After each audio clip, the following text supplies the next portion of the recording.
Hey, this is Yasuki Wolf, and welcome to another episode in our Japanese cell shading series. Last time we did this basic nudie or basic Japanese coloring method, in which we have a basic color layer, and we did this all in one layer to be good for low spec PCs because it keeps the overall file size more manageable. You have less layers to deal with. So for low spec PCs, this was the method that I recommended. And then above that, we have our shadow 1, shadow 2, highlight, and the shiage or brush up layer. We also added blush for a little extra measure. Now today we're going to be doing a slightly more advanced method for doing this. We're going to do the nudie plus grade version, which is a basic coloring plus gradation layers. And we're also going to do this as if we have a high spec PC, more conducive to how you would actually work for a professional studio. So we're not going to limit our colors to one layer. We're going to make each color a different layer. And let's go ahead and show you more or less how we would do that. So starting back from the first step, I'm going to make a new layer, and this is going to be our base color layer. And this is basically, the point here is to separate the character from the background. So I'm going to select my line work, and I'm going to use the magic selection tool, and I'm going to select outside of my character. So outside here, and also in between her arm here. I'm going to select that area. So now we have everything outside of the character selected.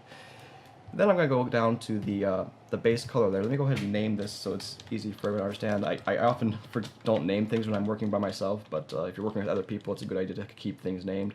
So this is going to be our base colors, or, well, base color. This is more like the base, I don't know, but we'll get into that later. So now we're just going to fill this in with, you can fill in with pretty much any color you want, because this is just sort of like a frame for all the other colors to fill into. But since probably the very back color is going to be the skin tone, I'm going to go ahead and use a skin tone for this color. Oh, sorry, I made a mistake. Hit Control-Shift-I to inverse your selection, and then that way you'll be able to select the opposite of what you selected. So there we go. Now we have everything filled in. The character is separate from the background, and if you take the line work away, you see that you still have a very crisp outline of your character. So now put the line work back on. So next we want to do the other colors we have. So let's see, what did we have here? Let's go ahead and do her blouse color. And you can do any color you want. I'm just gonna, for the sake of time, just gonna select what we did last time and fill that in up here. So I'm gonna make another layer. So this is gonna be a separate layer from your base color layer, a little bit different than what we did last time. But this is gonna be for her blouse. I'm just gonna use the bucket tool to fill this in, like so. The other thing you have to keep in mind when you're filling this in is that the bucket tool is not always going to be perfect. Like right here, I don't know if you can see this, but there's an area in between these two lines that isn't filled in all the way. And I believe maybe you can mess with the settings to get your bucket tool to fill in everything for the way that you have your drawing done. I've never been able to get that to work perfectly for me. So a lot of times I would just kind of fill it in, and I actually go in afterwards with a brush and just fix up the areas that have not filled in all the way, just to make sure everything is neat and tidy. I don't think I did that last week, but if I was working professionally on a project, I would definitely make sure that I double check to make sure that everything is crisp and clean. There we go. All right, and I went outside there, but that's not an issue because I could just select there and then do the delete here to get rid of the outside layer. I think we got all our main areas. And I'm just going to do the same thing with the other colors as well. So once again, we're going to make this another layer and use my bucket tool to fill these in. Ooh.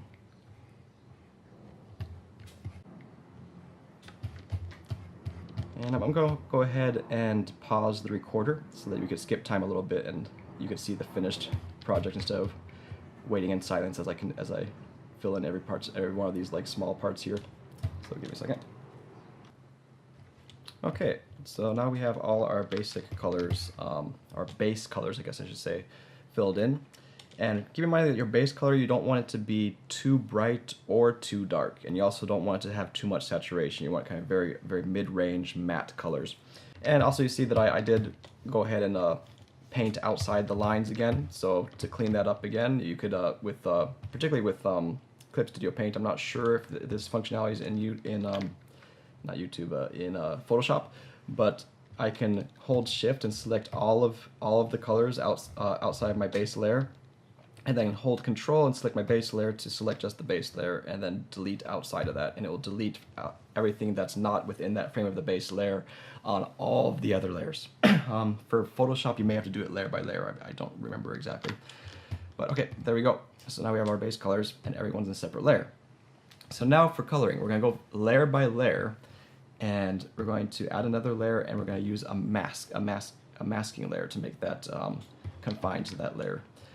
With Clip Studio Pro, you could just click this icon here, or also with right click, it should be an option. I think with Photoshop also, you could right click and you have an option to make it into a masking layer. And now, so we want gradation.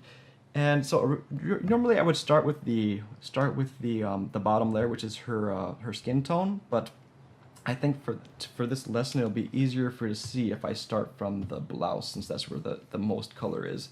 So I'm going to make a layer here. I must call this gradation.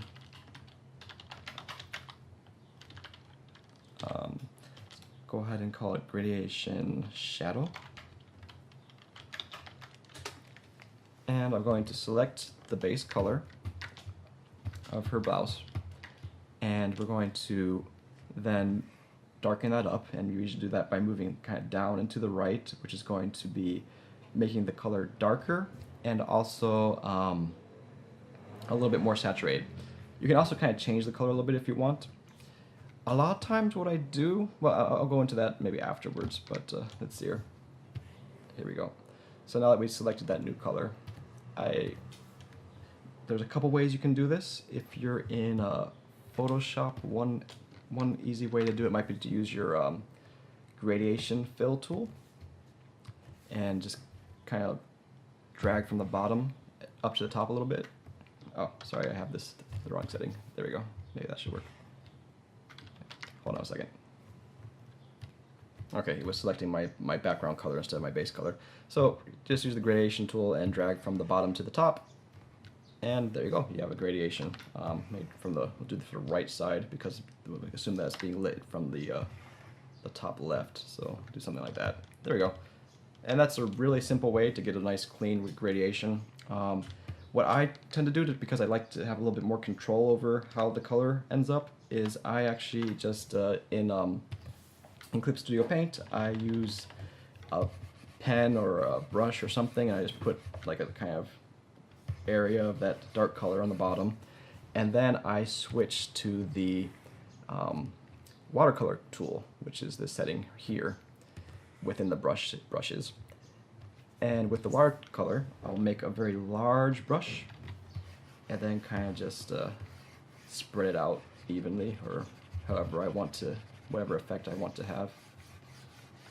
And I mean, it's basically the same thing, but this is, I feel like I have a little bit more control over what's going on with this. So there we go. So now we have a nice gradation there. And we're going to go ahead and do that with all the other colors as well. Alright, so there we have the general gradation for every color layer. And so you may come around to things like this, where you have kind of gradation going in areas where you don't really want it. Like I don't really want the gradation going into her chin like that. So then just afterwards go ahead and use the eraser tool or the anti-color, like in Clip Studio Pro you have like your two colors, and you also have like an uncolor selection. So you could go ahead and use that to take away areas where you don't really want the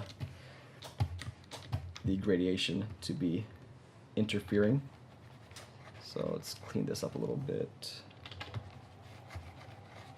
Ah, went a little too far there. There you go.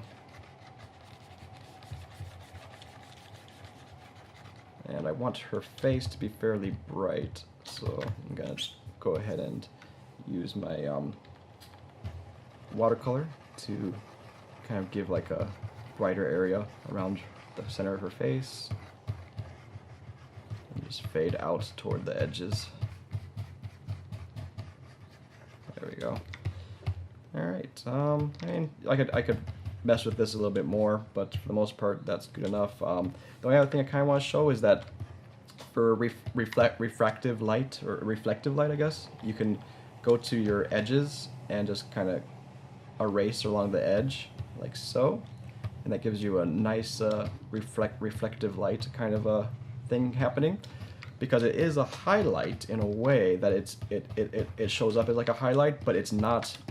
You're actually not using a highlight color. You're using your base color, so that's perfect for reflective light, because you don't want your reflective light to be too bright. That's a mistake I see a lot of people make sometimes, is they would make the reflective light highlight here with an actual highlight color. So they would take like white or something and go along here with white, and you know, it's not that bright. Reflective light's not going to be that bright. So you want your reflective light to be about the same as your base color. So this is a very simple way to do that. Instead of actually painting a reflective light color, you just delete the gradation, and that gives you your reflective light. It's very nice.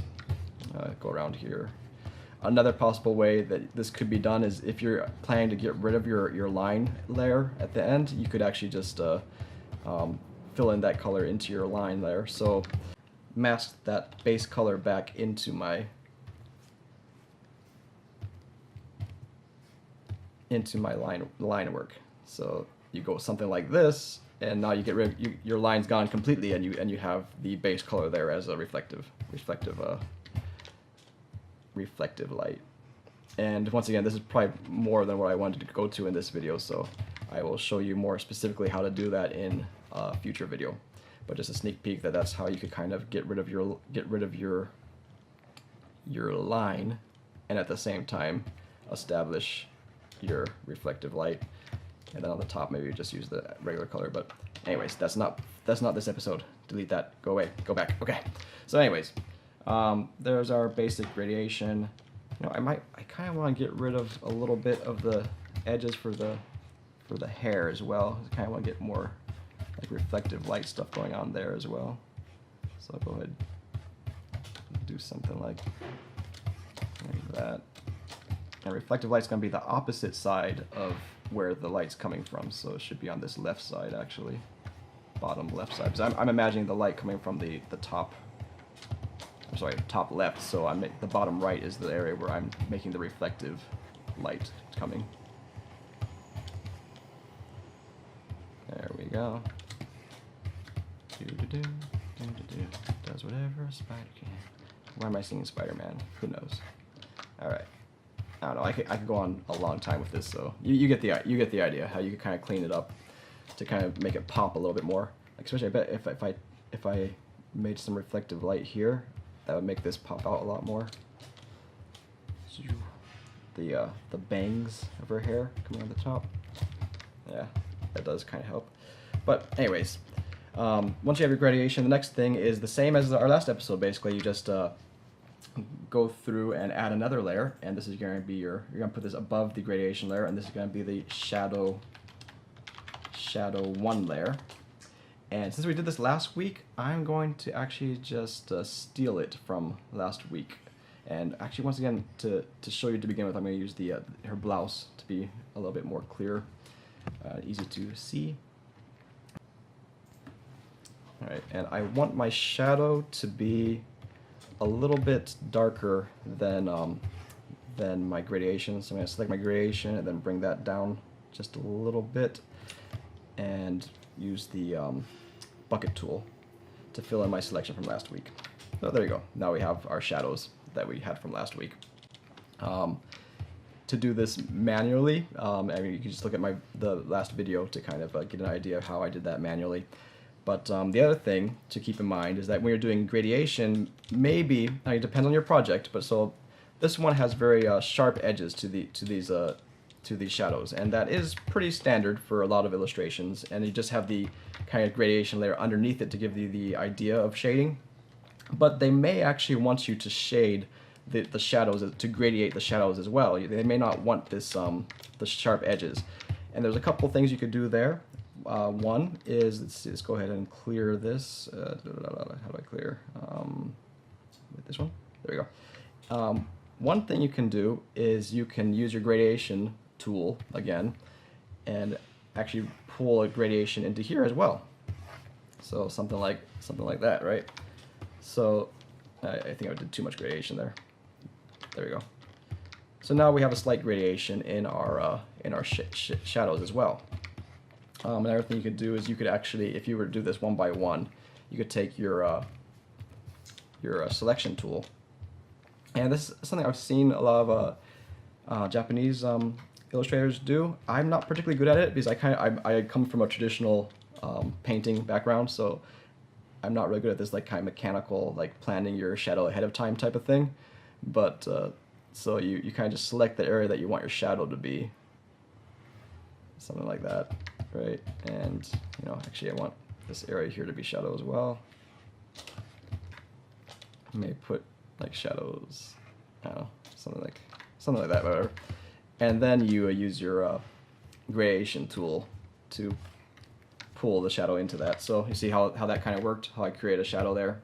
It's not perfect because I'm not taking my time. If I take my time, it would take a lot longer. But yeah, and then you could come here and say, like, okay, I want a shadow underneath here, and you use your selection tool again, and you kind of select the area of your shadow like so, and use your tool again, maybe from here, drag it out, and you can just do that shadow by shadow and create your graded shadows. I don't have the, I'm not particularly good at that method, but just so you know, that's another method that you can do. Other thing is, say, let me take the shadows that I did from last week again, going back to the layer that I made last week. Sorry, the recorder is kind of getting in my way of selecting layers.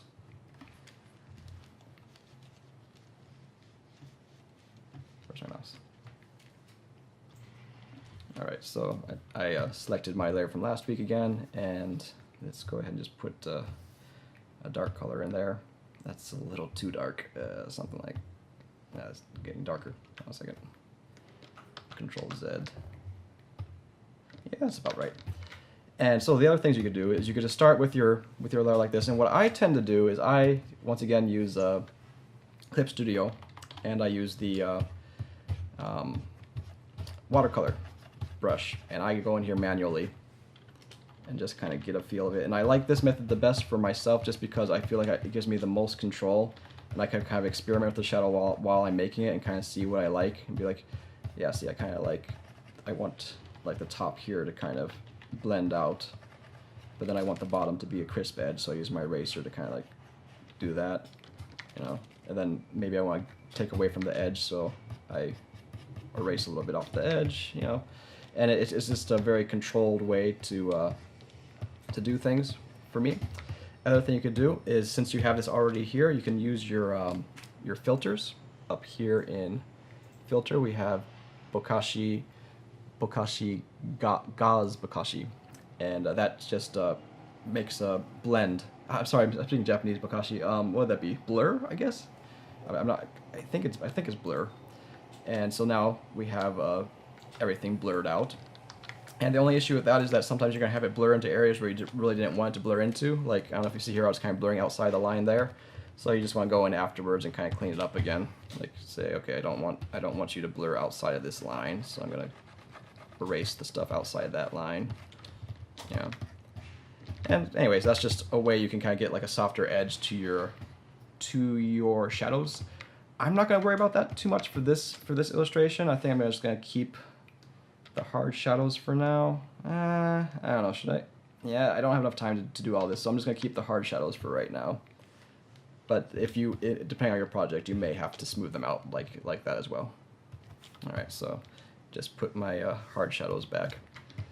And so once again, you're just going to do that same thing. Well, actually, let's do one color at a time. So now we have our shadow 1. Next thing we want to have our shadow 2. Once again, I'm just going to take that from what I did last week. And shadow 2 is going to be a little bit darker than shadow 1, right? So select this and go a little bit darker and fill that in. There we go. So now we have our shadow 2 there. And then after shadow 2, we want to have another layer for, let's see here, what was the next one? Highlights, right? So do highlight 1.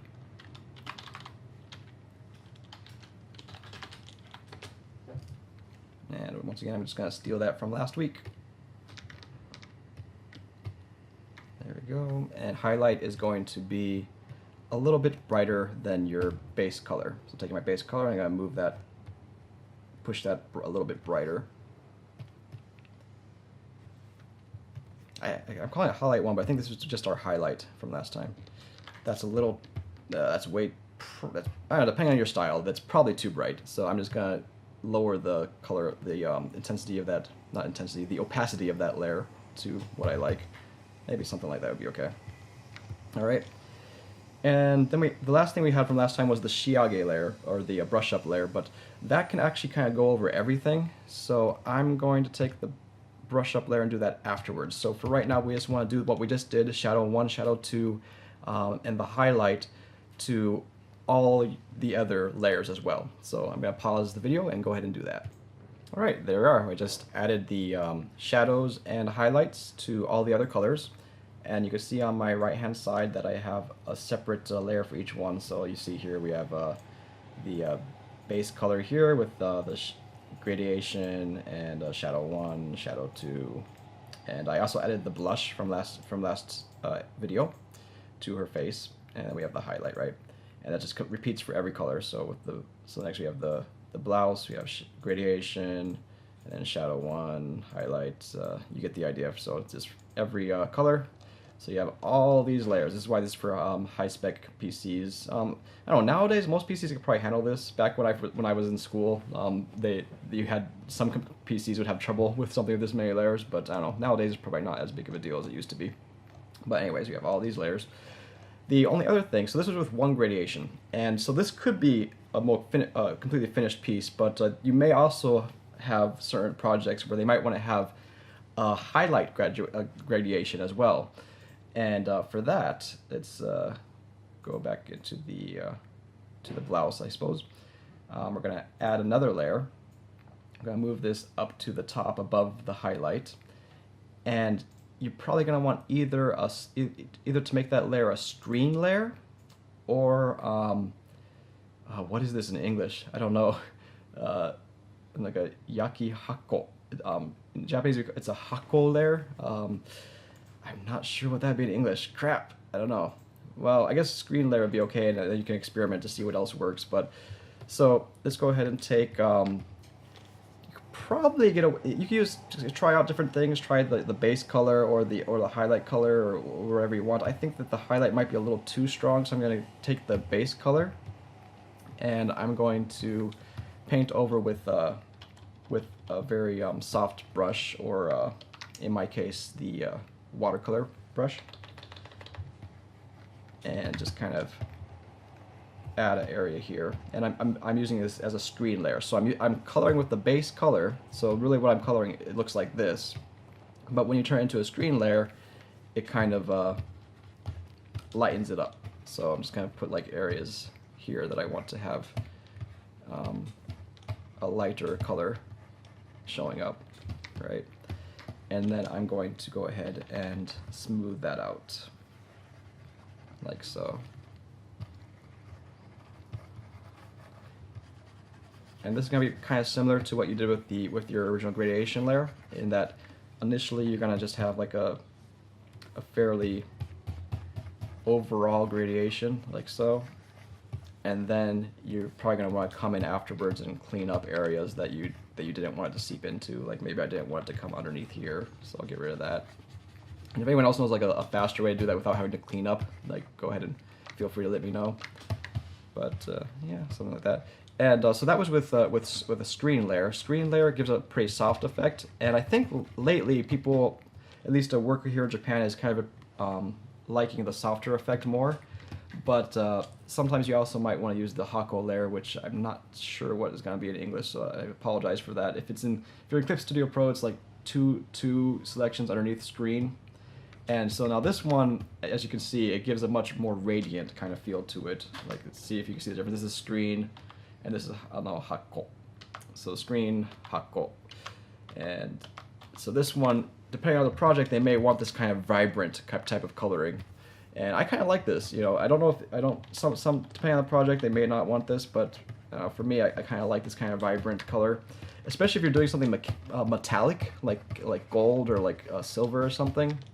Having that sort of vibrancy to your color is really nice, and it's an effect that I can't really get very well without using that type of color layer. So, I don't know, there we go. So that was without, that was the original, and all this is with it. So you can see how that kind of brings it up to like another level again. So you go from here, and then it like kind of pushes it a little bit more. And every kind of type of coloring layer that you add just kind of keep pushing it a little bit more. So it's more not a question of when it's officially done so much as when how much cost you want to put into this particular illustration. You know, basic cost performance. And once again, you could go ahead and do this to all the other layers as well. So let's see what we can come up with. Yeah, especially for these areas where you want more saturation, it helps to have another layer here to kind of bring up the saturation, especially for like this this ribbon. You know, without the ribbon, it's kind of dull looking, but with the saturation, kind of adds a little bit more of that punch to it, I suppose. Oh, and with the hair, we could definitely do some kind of cool things here. Sorry, I forgot to turn it into a Hako layer. Like, yeah, especially if you go over your highlight there, now you get that really nice kind of like radiating highlight, which is pretty cool. Don't want to overdo it too much though, so I'm gonna calm it down a little bit. But yeah, see, that's from there to there, just gives you that extra punch. And once again, these are just your basic steps. If you really want to spend more time on it, of course, you could go in like and do your own, and like, what's the word? Do detailed parts as well, like kind of get like little strands and stuff. But once again, it's all about how much time you want to spend on this one illustration. Generally, when you work professionally here, they're gonna want you to finish the illustration in like a day or two. So you're not gonna have like a whole week to do an illustration very often, unless you're doing like a full-on like background and everything. But so like another thing, it's probably, it's not too hard to do a professional quality illustration, or I guess production quality. Like a professional illustrator may be a little bit more difficult, but like production quality is not too difficult. The difficulty is in doing it fast enough to be productive. I don't know, to be part of the workflow. This is the last one, is the eyes. Eyes should probably make a pretty nice difference too, adding this. Let's see. My mouse is kind of acting weird, but I don't know. There we go.